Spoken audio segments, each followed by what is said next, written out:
Hello, hello, hello. Welcome to a GIMP tutorial on how to go ahead and, how do I put this? Essentially create a YouTube thumbnail. If you guys just want to leave a like and comment down below for me for the algorithm, then I'd really appreciate it. And then the next thing that you're going to want to go ahead and do is make sure that you create a new one, like a new picture, but you want the width to be 2580 by 1440 for the best sort of outcome for a YouTube picture. You can also do 1980 by the 1020, I believe, is the other one as well, but I like to use this.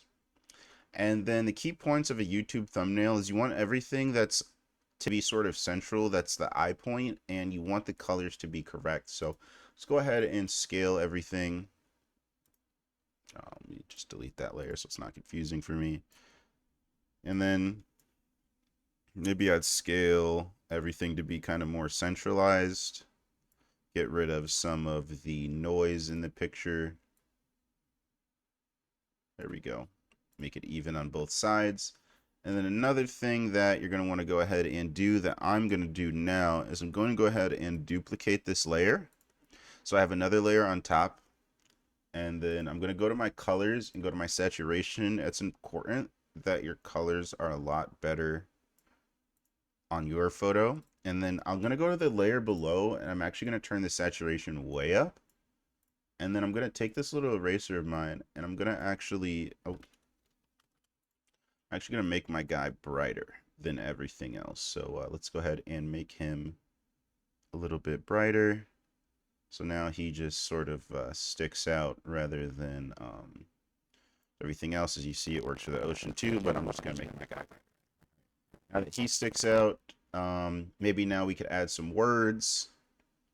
I tend not to add the words in GIMP because there's a lot of different programs that make adding the words a lot easier that are better for YouTube, and GIMP makes you do literally everything by scratch.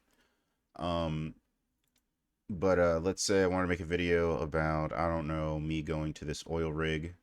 Then maybe I could go to my pictures, my rest PNGs. Then I could, I don't know, I have, let's see, with this arrow. Maybe I can, maybe not scale. Maybe I could rotate it. All right. And then maybe we'll go ahead and flip it. Just go ahead and flip that bad boy. Maybe hit it with an extra rotation. And then look at that, fellas. So we go ahead and take a look at the different photos here. So if we go to the base image to this, that is a lot better photo for a YouTube thumbnail. Now, I'm not creating a thumbnail myself. Maybe you want to take like a better picture or get like more into it, or maybe make put some words in or whatever. But that's going to be my opinion on making the thumbnail. Make sure that it's bright, make sure that it makes sense and it tells everything that you want it to tell about your video without any words, and then maybe add a word or two that would relate to your video.